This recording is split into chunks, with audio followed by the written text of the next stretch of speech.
Welcome students. In the last class we have been talking about social stratification. I defined social stratification and explained many important aspects of social stratification, and I hope that you have understand what we mean by social stratification in the subject sociology.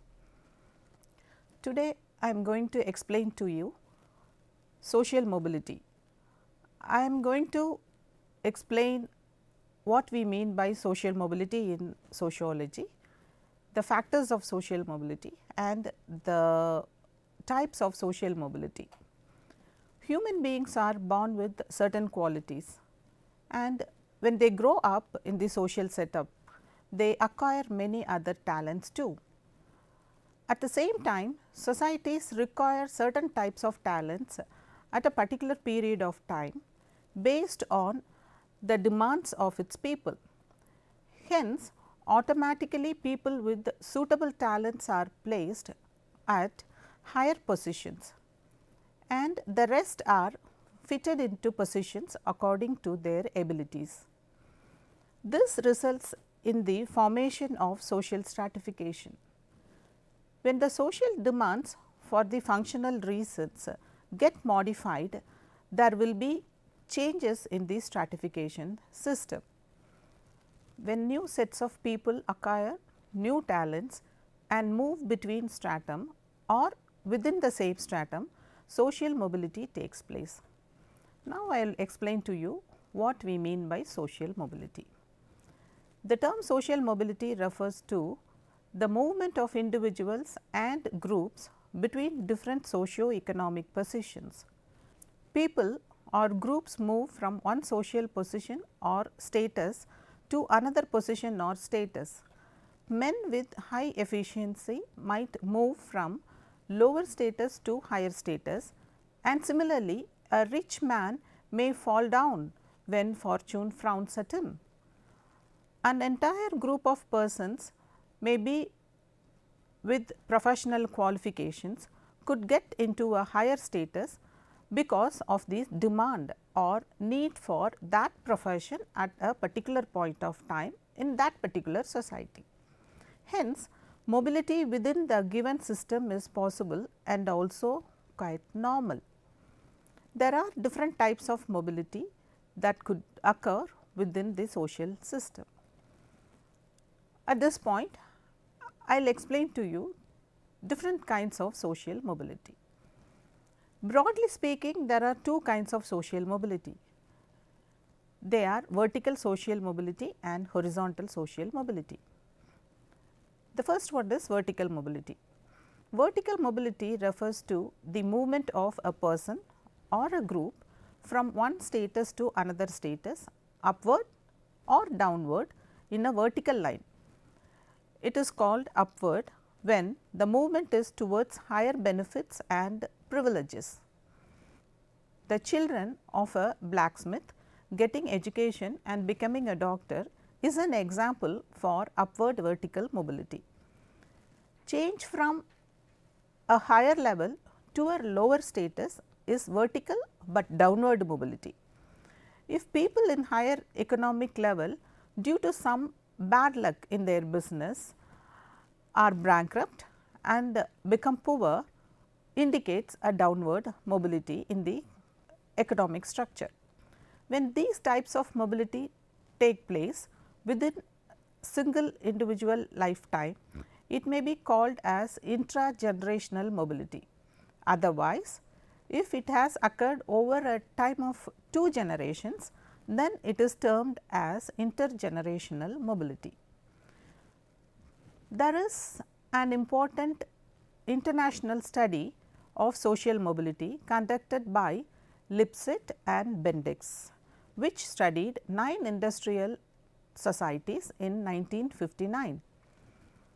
They concluded that in all industrialized societies, social mobility from blue collar to white collar jobs was taking place, which is an upward surge.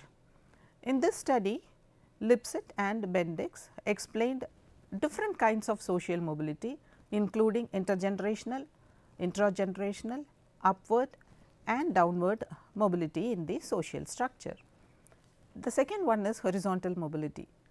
In horizontal mobility, change in position occurs in the same status level. It indicates a change in position, but within the range of status. There will not be any obvious change in the status.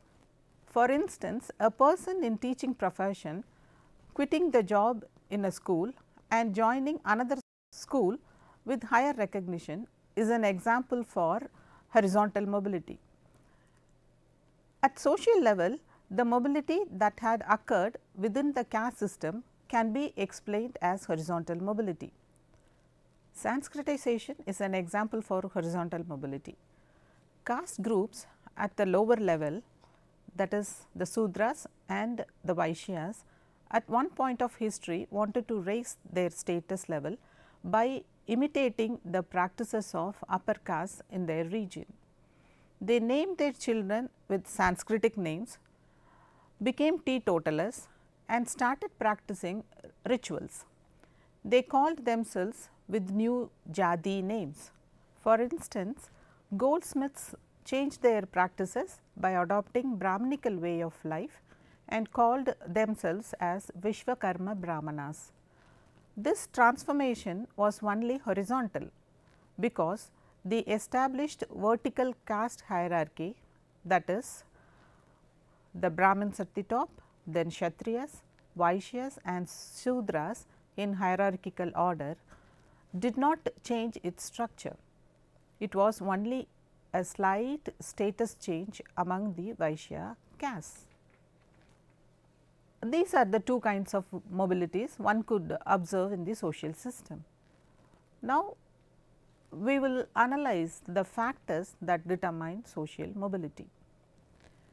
Social mobility or social change is a universal and continuous process, but there are certain specific conditions that determine one's change to move up or down in the social system.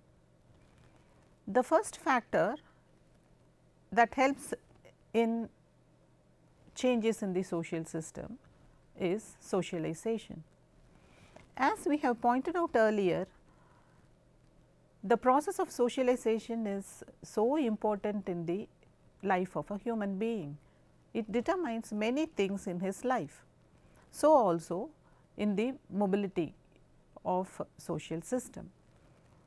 The way the people are socialized decides the nature of mobility. If people are achievement oriented in their social life, the social mobility is faster and there is more and more opportunities for change.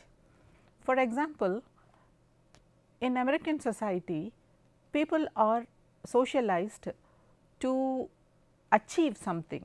They always work very hard to achieve something. Even when the child is socialized, they want to achieve a target and thus do it. But in traditional Indian society, people were caste bound and therefore, the children are brought up to obey the cultural aspects, and many times people believed in fate.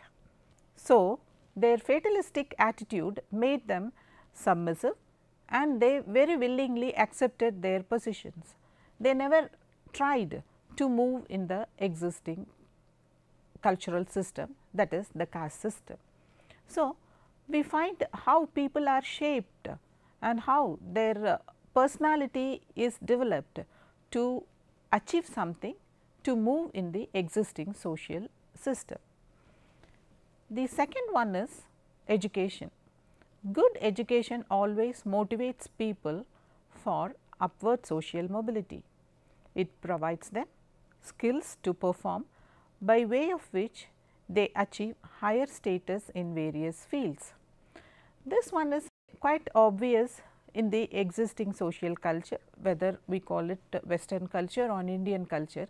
Almost in all the societies, people have realized the need for education, which helps them to move into new professions, get new skills and improve their status. So, definitely education is an important factor for social mobility. The third factor is the occupational structure. In industrial societies, the traditionally closed occupational structure is replaced by a viable lucid structure in which new occupations are created or fitted perfectly. Agricultural economy exhibits a definite and rigid occupation, while in industrial societies new structure is created with more chances for new occupations. Hence, whoever gains skills move into a newer occupation. Occupational mobility is faster in such structure.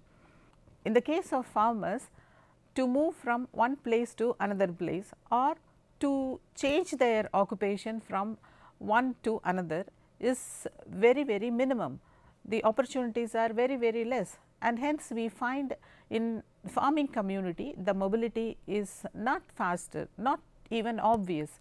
But in the case of industrial societies, new demands are made, new techniques are innovated, and thus people with new skills are welcome.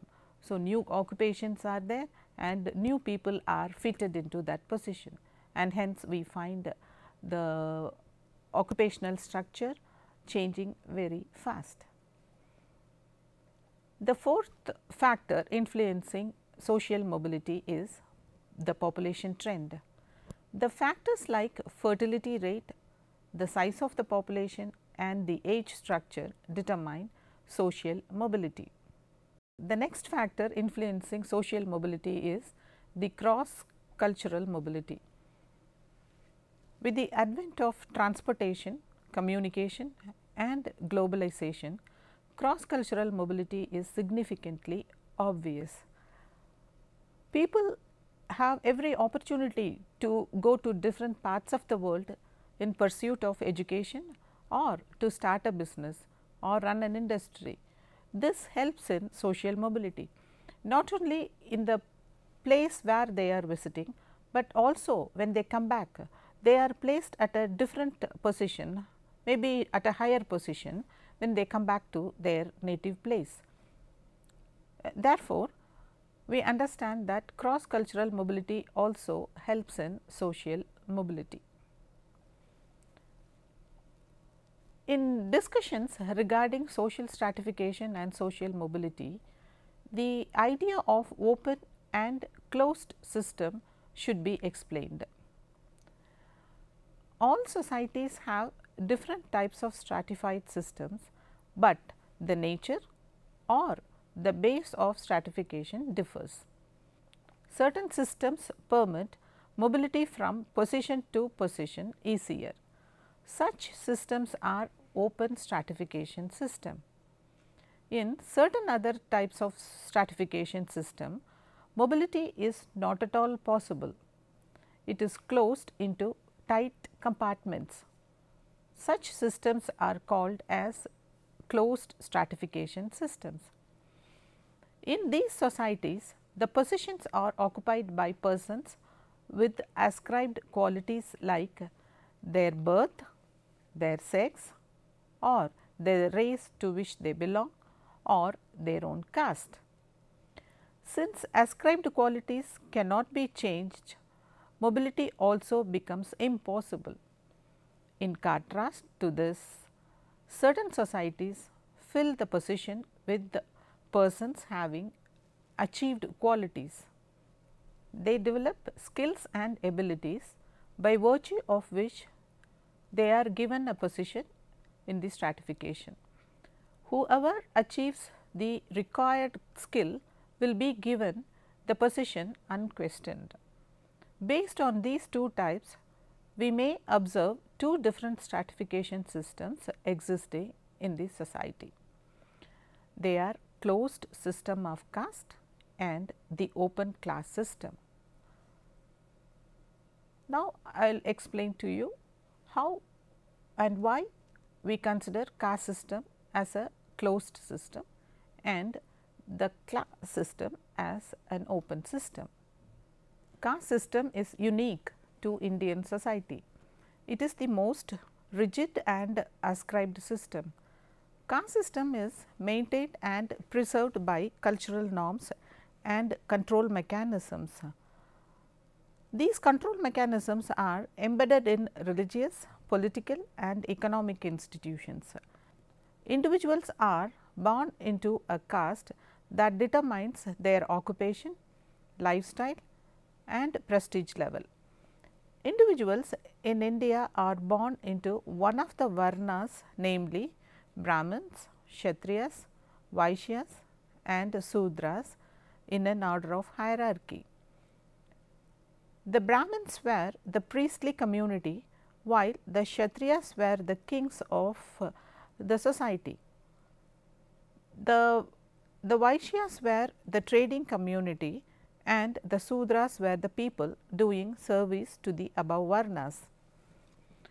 Caste system is the established stratification in India based on occupation, that is determined by one's birth in a family. That is, if a person is born as a king, then he will lead his life as a king and next to him his son will occupy his position. But for a Sudra or a Kshatriya, the same thing will happen. The person has to live as a Kshatriya or Sudra or a Vaishya and his children will be continuing this occupation and will occupy the same position in the caste hierarchy. But actually it is said that in ancient India, by changing his occupation, the individual could place himself in that particular varna.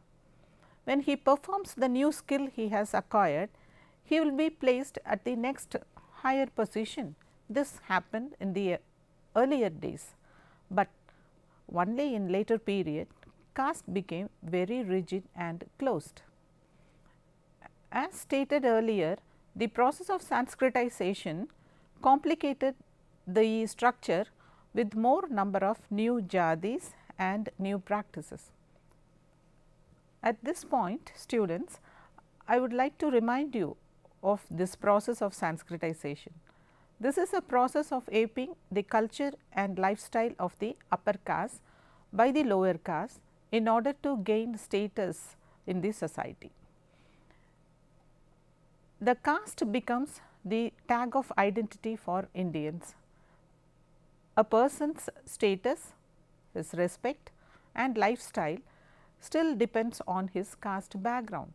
Even in the present society, we could observe this, but there is a slight modification that has taken place in the modern days.